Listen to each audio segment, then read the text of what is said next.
Welcome to another interview with Vocero Hispano. This week we're going to be meeting candidates that are running on different levels for this upcoming election, which is just about 2 weeks away, maybe less. And to start off, we do have Winnie Brinks here with us. She is the current senator for District 29 here in the state of Michigan, and she was previously the House of Representatives in 2012. Right now we're here to meet her a little bit, to get to know her and let the community know her as well before the elections, and just to see what her opinions are on different issues that are going on in the state. Thank you so much for being here. I know that right now is probably a high peak busy time for the campaign, so thank you for being here with us. Yes, thank you for the invitation. It's a pleasure. I mentioned that you are representing District 29, and that's a newly redistricted area, meaning that you probably don't represent other areas that you did before. Can you speak a little bit about the new areas that you're now representing? Yeah, so the new District 29 is very exciting for me. It includes half of Grand Rapids, so the southern part of Grand Rapids, south of Fulton, essentially. It includes East Grand Rapids, but then, which I currently represent, both of those.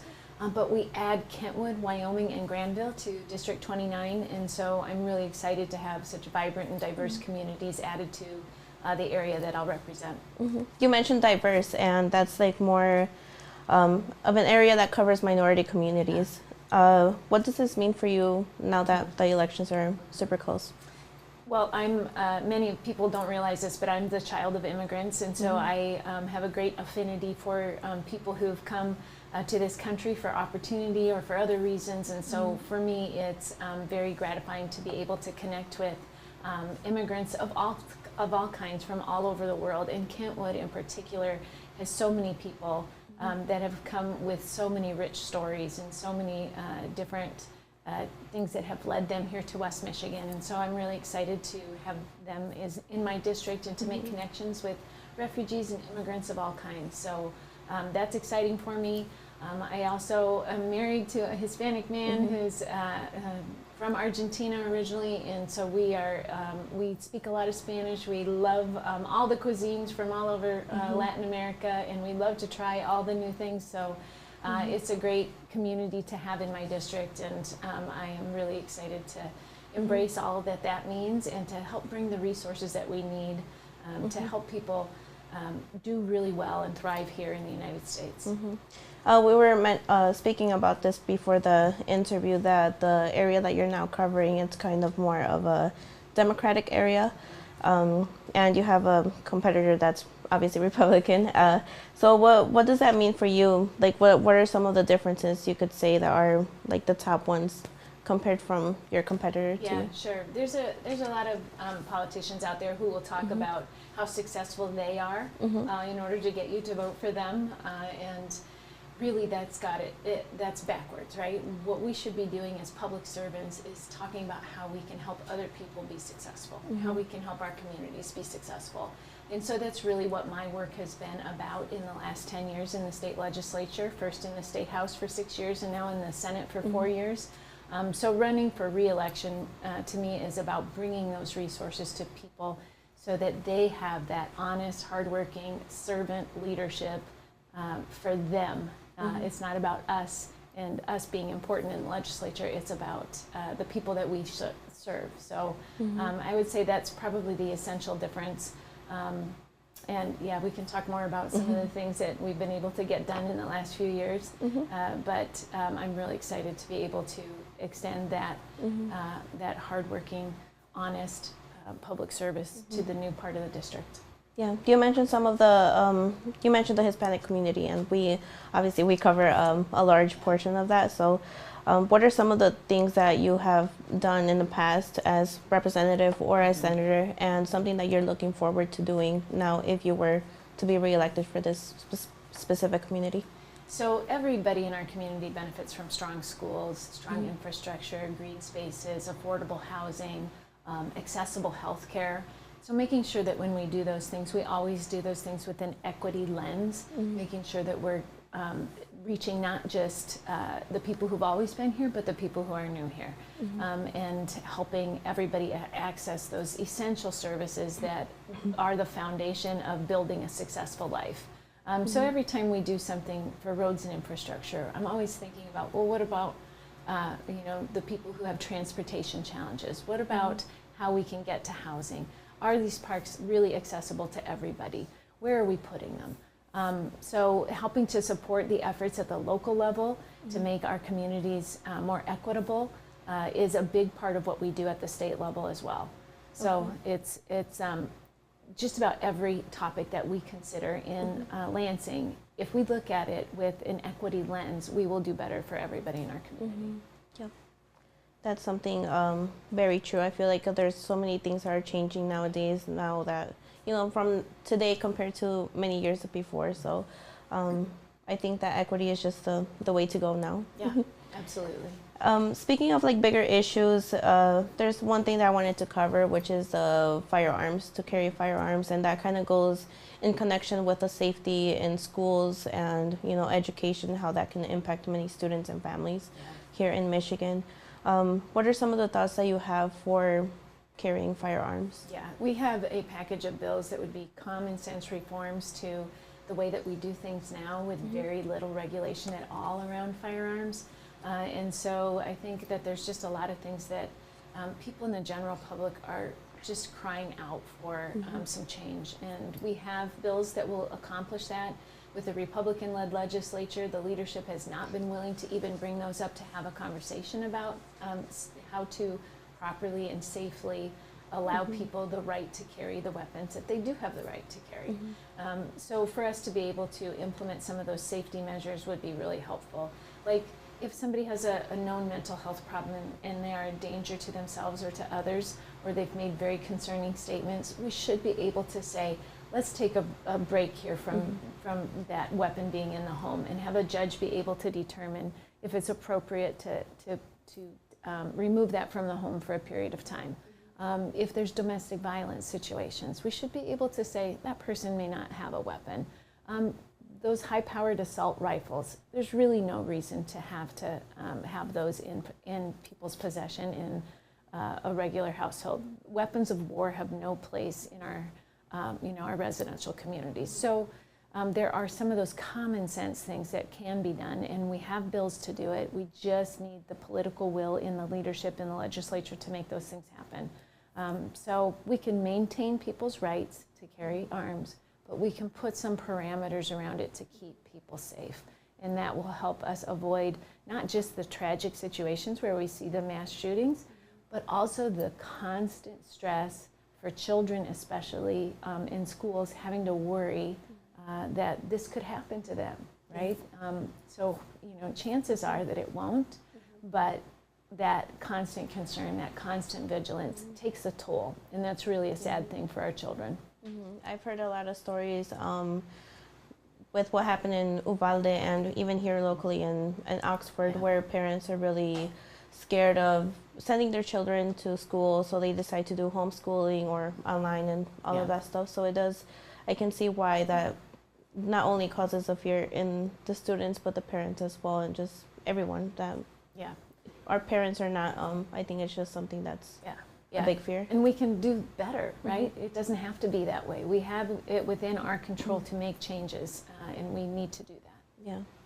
Another big issue that has been happening here nationally is the, issue of abortion. What are some of your thoughts on that as well? So you'll see on your ballot this year Proposal 3 that would establish the fundamental right to make your own decisions about reproductive health care, and that includes everything from birth control to abortion access, but everything else too, like infertility treatments, anything related to pregnancy or childbirth, how to manage your pregnancy or postpartum care. And so I'm completely supportive of that in establishing that fundamental right for people to make their own decisions. Nobody knows exactly what people are going through. Nobody knows their physical health concerns, their mental health concerns. They don't know what their relationships are like. They may not be aware of their financial situation. Those are decisions that are so personal for families that they need to be able to make them themselves. And it shouldn't be up to a politician to say, you have to have a certain plan or you have to follow a certain formula. So it's really important that people have that power to determine their own trajectory in life. Yeah, I think it's important that, and good that you mentioned that it's not just abortion, it's actually everything that comes with it. I feel like a lot of people probably just think it's just the right to have an abortion and all of that, but there's a lot more to it. So, and I urge people to get educated about that. There's a lot of lies out there right now, you know, about not having parental control or things like that. And honestly, there's no medical procedure that happens without the consent of parents for minors, except in very rare situations. So it's important to get fully informed and not to believe the lies that are intended to scare people. Yeah. Another topic that has been happening, I think throughout the years, it's not just something new. It's just the increase of minimum wage ever since COVID hit as well. Many businesses have been impacted. There was something that I recently saw about raising the minimum wage to about $10 or so, but this could probably impact the restaurant businesses. What are some of your thoughts on that? So I think it's really important for us to be able to support people who are working at the lowest wages that are offered by employers and make sure that they are able to pay their bills when they work full time. Right now with the minimum wage, people are unable to do that. So I think the effort behind increasing the minimum wage is obviously to help those at the lowest end of the pay scale be able to meet their basic human needs. And it's important for us to work toward that. You know from looking at the cost of living that it's just really hard to make ends meet right now, and especially with rising costs. So raising wages is one way that we help households in a very concrete way. We always, of course, have to balance those kinds of requirements with the needs of businesses. We don't want business owners to be under so much stress that they have to close their doors. That's not helpful for our economy either. So it's important for us to balance those concerns. I think the concern with this latest proposal is mostly with the tipped wage changes, eliminating a tipped wage and going only to a minimum wage is a really significant change specifically for restaurants and hospitality industries. So those are the concerns I think we're hearing about that are coming up. But somehow we have to find a way for work to pay and for work to be valued and for the contribution of those workers to be acknowledged in our economic system so that they are rewarded for the success of that business as well and so that they can pay their bills, they can live a good life. Yeah, it's very true what you mentioned about the increase of everything. We have seen gas prices rise all the way up, and sometimes minimum wage, it's not going to help at all. Right. Yep. If you were to be reelected, what are some of the plans that you plan on maybe changing or keeping? What are some of the things that you have in mind? Yeah, I think first and foremost, we have to secure democracy and our rights to vote. We've seen Republicans really work hard to diminish our rights to vote and to make it harder to vote and to make it less possible for everybody to vote. So we've seen a movement that people support very broadly to allow more time to vote, more ways to vote, like by mail, we need to make sure that those things are secured in law so that they cannot be eroded again. So I think that's really job number one for us as a new legislature next year, to make sure that everybody in our country who lives here has an opportunity to take part in making those decisions that impact them.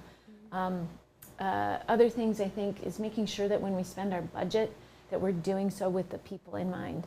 Nearly 40% of people in the state of Michigan have a really difficult time paying their bills. They don't have big lobbyists working for them usually. And so it's really important for us as legislators to get out and listen to them and to make policies that impact their ability to have a good life for themselves and for their children. And so that needs to be our focus. So things like healthcare, making sure everybody has access to healthcare that they can afford. Reducing the cost of prescription medications is a really important thing that really has a huge impact on people's quality of life and on their finances. Housing, education, those basic things that provide that foundation for people to go off to work and school and be successful are the places that we really need to focus. Yeah. Those are all great things. I think it's, like you mentioned, basic needs, and it's kind of crazy to think that we're fighting for rights within those basic needs, but we need people that are going to be there and to do those type of things for us. So. Yeah, absolutely. And we have people who, you know, think that everybody should just be able to do things on their own, you know, and the Republican Party doesn't like too much government, but really people will be able to do things on their own if they have those basic things solidified, and so that they can use them as a foundation to grow from and to achieve from. So a solid education, K through 12, some good opportunities after you graduate from high school so that you can start a job that will pay your bills and that you can think about, you know, having a family. And once you get a little further down the road, be able to save to send your kids to college and save for your retirement, and you know, have enough income that you can go on vacation once in a while. You know, we need to provide that foundation so that people can jump off of that and do all those other great things. So that's the key role of that, where government can be really helpful. Yeah. And we did talk about a little bit the Hispanic community, and I heard that you're having an event this Sunday. Could you speak a little bit about that? Yeah, we are the new 29th district, as well as the State House district that covers Wyoming and part of Grand Rapids, has a significant number of Latino households and Spanish-speaking households, and so we are really making an effort to communicate with them about the importance of this election. And so this Sunday at 1 o'clock, we will be out canvassing, talking with folks about who's on their ballot and the importance of voting, answering any questions. I'll be out with a candidate for State House, John Fitzgerald, and he and I together would represent the city of Wyoming and the southwest parts of Grand Rapids in the State House and Senate, respectively. And so we're very excited to have that community of interest, as they called it in the redistricting commission, all together in one district, so that they can speak with a much stronger voice. So it's really important to us to hear from Latino voters in this concentrated area that has so many of them, and both of us are very excited to be able to make stronger connections there and make sure that those voices are heard. So if there are people who are interested in helping with that effort, we welcome bilingual canvassers. It's really easy. We'll train you, we'll help you get comfortable, we'll send people out in pairs if that's easier. But it's an incredible opportunity for us to talk with people about the importance of electing people who are going to stand up for your interests. Okay. That sounds really exciting. Hopefully we can make it there too. So yes, I wish you the best on that. And I'm not sure if there's anything else that you would like to mention or speak about. We're going to meet at Casa de la Cobija. Oh, yes. Okay. At 1 o'clock on Sunday. Okay. So Casa de la Cobija is on the Division in Aldern. Yes. Yes. Yep. Okay. Yeah. So if anybody's interested on going and canvassing with Winnie Brinks and John Fitzgerald, you guys are always welcome. It's on Sunday, the 23rd, I believe, of October, and it starts at 1. So, any other words for the community or anything before we end this interview? It's really important to me to be accessible to the community. So if there's ever anything that anyone needs, I encourage them to reach out to my state office. We've got a staff there ready to answer questions and to help with any way that people are interacting with state government at all, whether it's through DHHS, through corrections, through business licensure, you name it. We can, any questions about taxation at the state level, we can help navigate any issues that are coming up. So if there are any questions at all, I encourage people to reach out to us. As soon as we get through the election, we start the new term in the beginning of the year, we'll have coffee hours where anybody can come and talk to us about any issues that are on their mind. So it's really important to me just to listen when we go out in public. Too often politicians are just talking, and it's time for us to listen. So I encourage everybody to just come out, get to know me, get involved, and we'll provide those opportunities. So follow us on Facebook. You can sign up for our e-news through our state office, State Senator Winnie Brinks, and we'll keep people informed about those opportunities.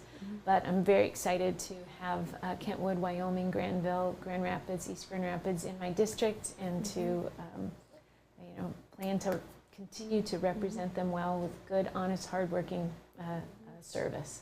Okay, thank you so much for your time. Thank you for letting all of us get to know you and just learn more about what you have been doing and what you plan on doing. If you are reelected, yes. Yes, thank you. Yeah. And just to repeat about the event that's happening on Sunday, it's going to be at La Casa de la Cobija. We have the address on screen, and it starts at 1 p.m. There's an opportunity to get to know Winnie Brinks in person and John Fitzgerald as well. And to follow Winnie Brinks on Facebook, you can follow her at Winnie Brinks for State Senate. And we have her website, which is winniebrinks.com as well.